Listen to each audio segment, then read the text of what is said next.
Thank you very much, Gildas, for introducing me. Thank you also for inviting me to speak here about one of my favorite topics today, and that's about uncertainty. And that's what I'm going to do the next 20, 25, perhaps 30 minutes. And let me put my cards right on the table. My conviction, my claim is that really taking into account uncertainty and also complexity, but I will not focus too much on complexity today, but taking into account uncertainty provides an alternative approach, an alternative paradigm even to economics, to the social sciences more generally, to how you govern a company, how you supervise the financial system, to supervision more generally, to investing, and what else. It really is a different paradigm, meaning that taking into account uncertainty makes you look differently, to think differently, and also to act differently. So it's impossible in the time that I have to really go into detail of all the issues. So my agenda is basically four things this morning. First, I would like to really elaborate on what I think is the crucial difference between a risky future, risk, and uncertainty. And then I will, after having done that, I will briefly touch upon three areas, exploring a little bit the consequences of this difference. First, I will say a few words about consequences for capital regulation, let's say Basel III.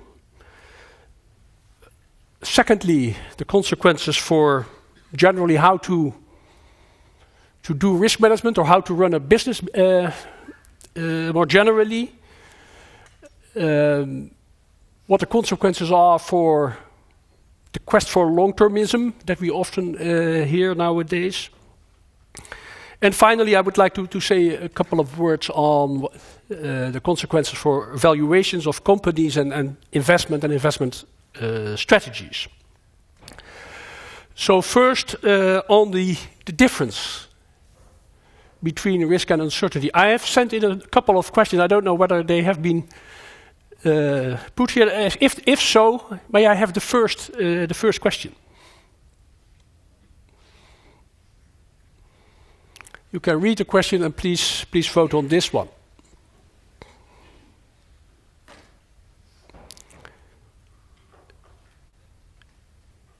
So may I see the results? It's 85-15. So I can go home. That's simple, and of course it's clear from what I've said so far that I'm also in the yes camp. But let me make more precise of what I mean of the difference between risk and uncertainty, because in normal language the two things are mixed and therefore blurred a little bit. So risk is a situation where you know all the possible outcomes of any action, but you cannot know ex ante which actual outcome will prevail.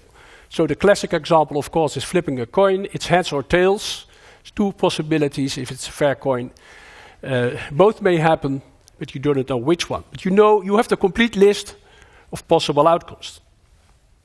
And if you are in such a situation where you have a complete list of all the possible outcomes, then you are in a nice world, as it were, because you can apply the probability calculus, you have a really solid basis for quantitative risk management. There's a very solid basis for portfolio theory. The capital asset prices model can be founded on that foundation. It's also a very solid basis for quantitative investment strategies, and so on. So basically, a world of risk is a world that is not so different qualitatively from a world in which you know things for certain. You still can calculate. You can make probabilistic forecasts. Now we move to uncertainty. And uncertainty is a situation where you do not know or cannot know all the possible outcomes of certain decisions or actions.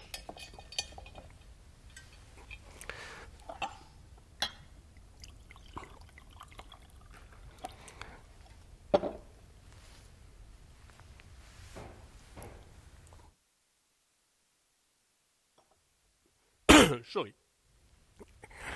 Now the important thing is that the situation of uncertainty is really the real life situation in which we human beings have to operate, inevitably have to operate. It's the inevitable human condition. And it's for logical reasons. And the simple logical reasons is that human beings cannot know now what will be discovered in the future. By definition, if you would know now what will be discovered in the future, you know it already. So real novelty cannot be known now. That means that if you take a decision today, that the consequences of that decision may be impacted by things we cannot know now yet. And this goes beyond random disturbances. This may be very important qualitative change. So that's why the future is not risky, but is uncertain. So that's a situation where any human being in taking decisions finds himself or herself in. So there's no logical, or let me say scientific ground, objective ground, for all the nice techniques and methods that we use in risk management or in making forecasts on a daily basis. So there's a very strong limit to predictability. And that limits are inherent, are inevitable.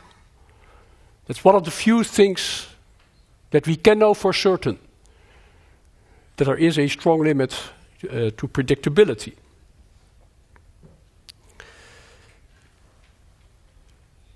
So that doesn't mean that you should stop making forecasts. But you should, in trying to do so, you should be very, very humble and being aware, like I think it was put very, very nicely in the first panel, that you can know very little, and that forecasting is no science. It's an art, and also responding a little bit to the first panel, even if you were to have robots, that would not get us around a logical problem. And it's even so that if you would program a robot having to make a decision based on, let's say, all the information that the robot would need to make the decision, it would never make a decision. It would be so you cannot make rational decisions, purely rational decisions, in a world where you don't have all the information that you would need to have to make a rational decision, and that information is not there by definition. So that's not how we can act, and that's also not how we act in practice. So the only thing you really know is there's always the possibility of surprise. Positive surprise, then we call it an opportunity. A negative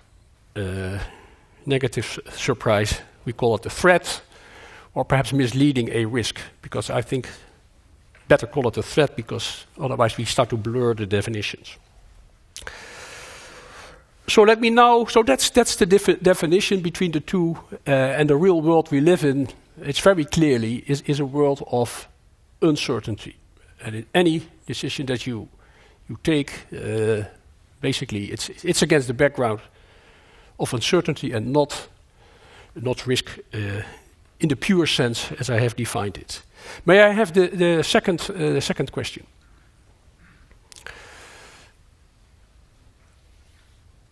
So we're now going to elaborate a little bit on regulation and what this conclusion about difference between risk and uncertainty means for capital regulation in particular.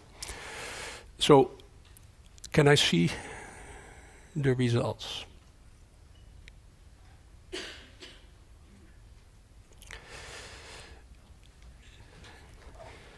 I really play a home game. I believe it's again pretty clear in favor of a yes, and again I agree. Still, it is the case if you look at Basel III that the rules for minimum capital are primarily based, I should say, on risk, risk-weighted asset, risk-weighted capital requirements. We have a leverage ratio as a backstop, but still it is very much risk-based.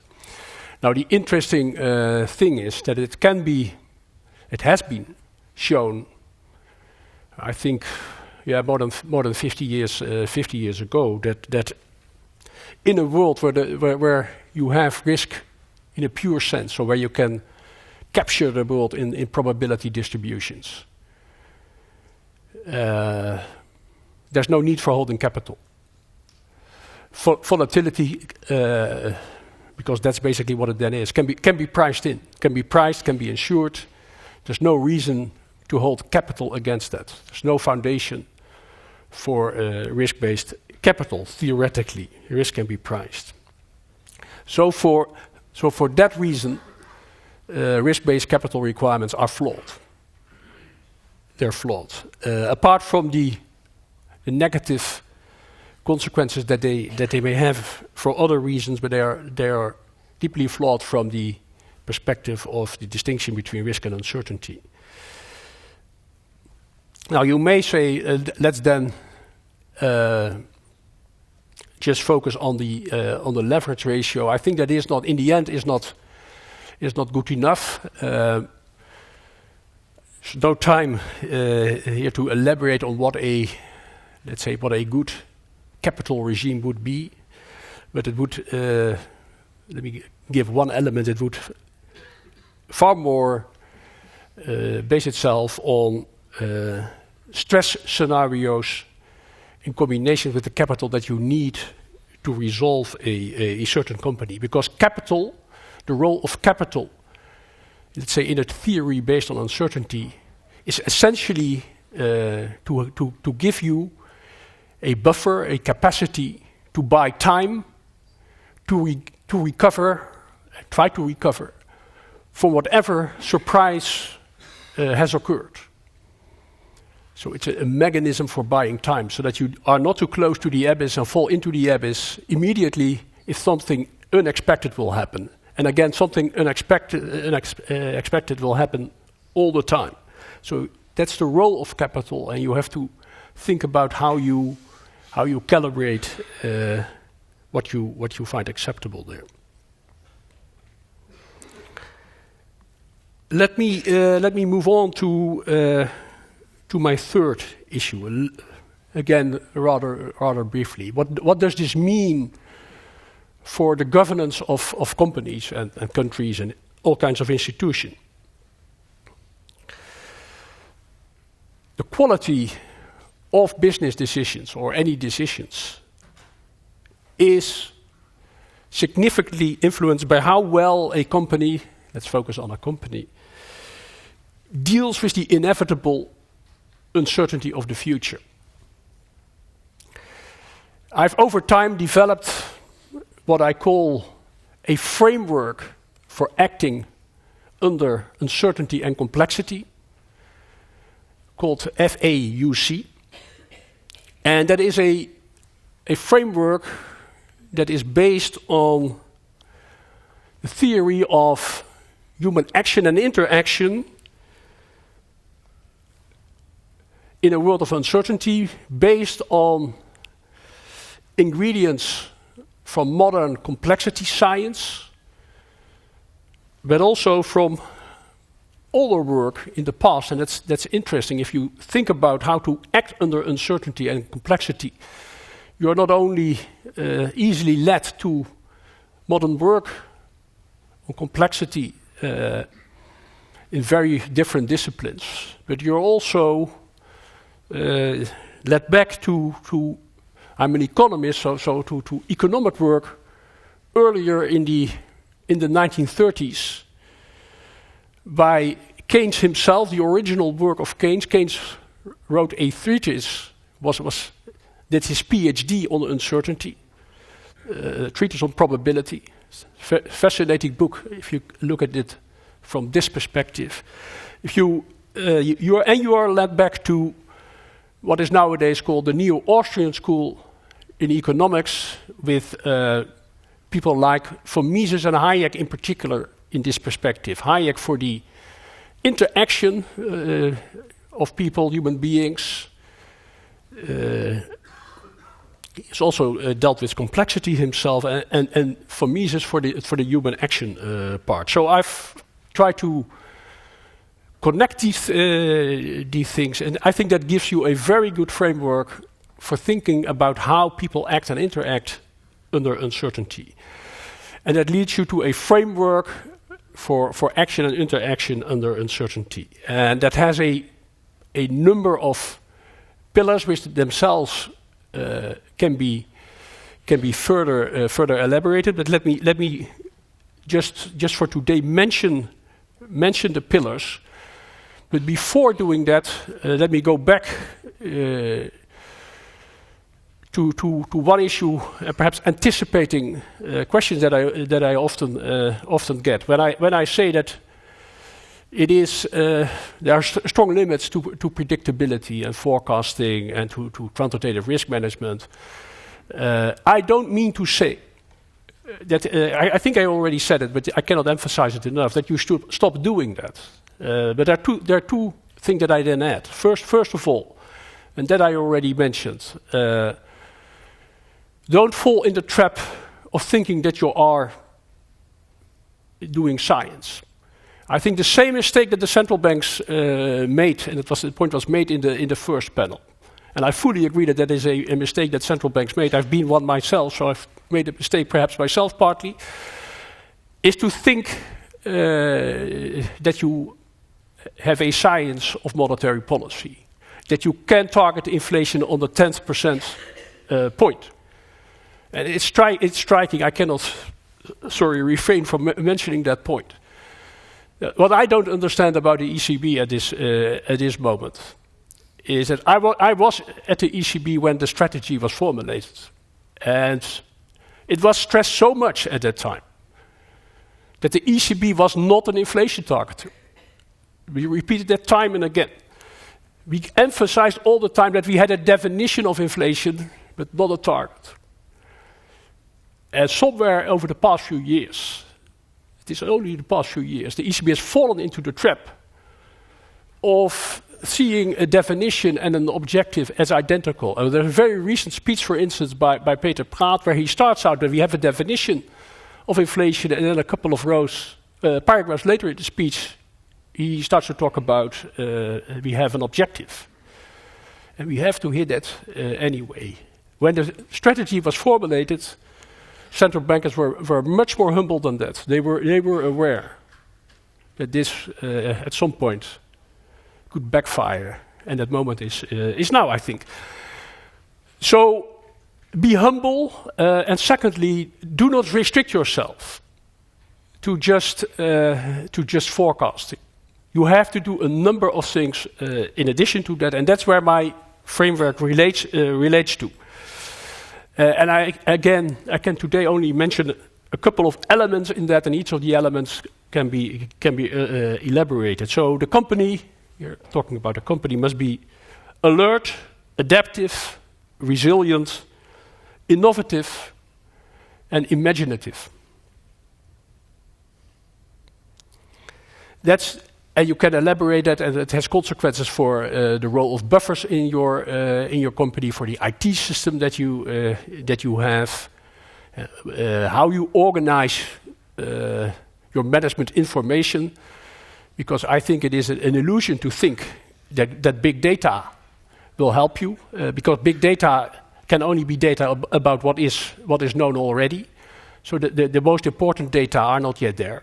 That's the future. So big data can perhaps do a lot, but not solve this problem. And it will not help you. What the natural inclination is to try to get as much information as possible. That's often the reflex, collecting more and more information. But the problem is in an uncertain world and in a complex world, by definition, you cannot not even have all the information to describe the situation today. Very quickly about a lot of discussion that there is nowadays about short-termism. I think there is rightly a quest for more long-termism, but at the same time, that should not be overdone. I think there's very little that we can say today beyond horizons of 3, 4, 5 years. So trying to be too detailed beyond that horizon is simply not rational. Is simply a waste of time. Let me quote here again Keynes. Now indeed in his PhD on probability, there he said somewhere, it's not wise to attach too great weight to things that are very uncertain. So that means that we have to find the right balance between short-termism and long-termism. And if you look at different languages, there are also some sayings which really alert people to, in the first place, take care of what is important today and only focus later on what is happening in the future. So we should not overdo that. So far more important again is, given that uncertain future, is that you have a horizon that's beyond 1 quarter, of course, but that's a couple of years at best. But be very alert and open to responding to all the surprises that will happen, and find an adaptive trial and error way towards what you want to achieve in the longer term. May I finally have the third question?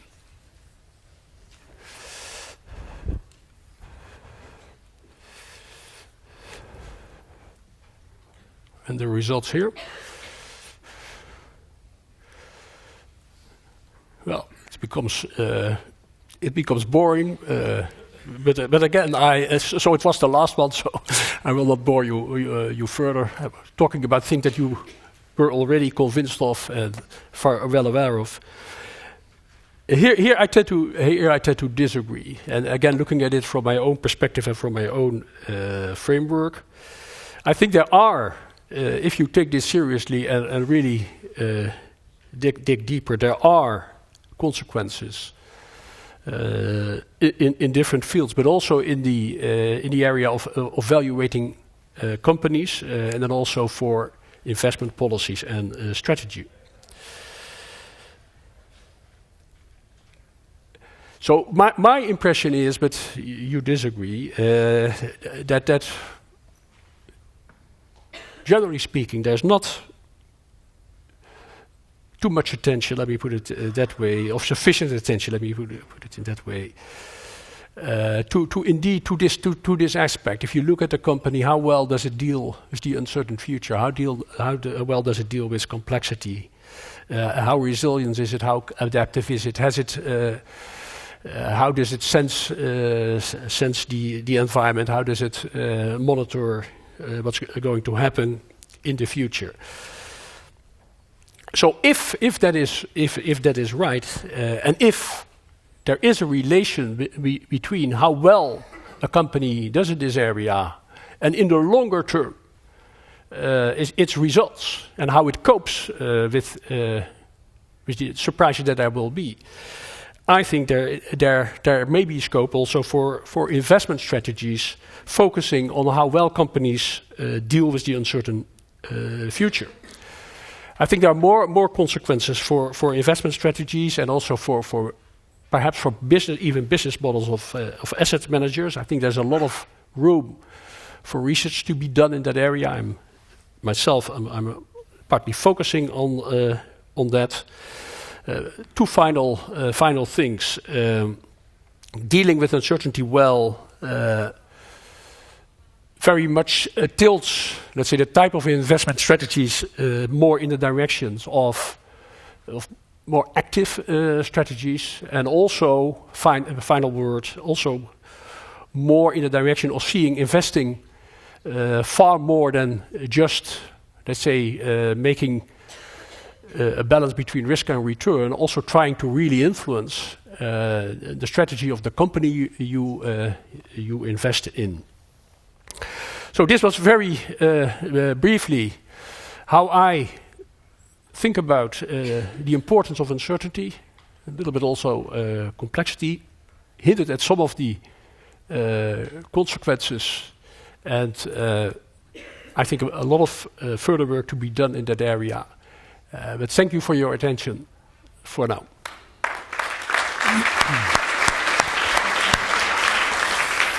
Do we have any question to Lex?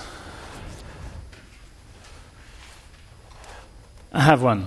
We had on the first panel a pretty good split between investors in looking at emotion and fundamental. Is emotion the biggest part of uncertainty?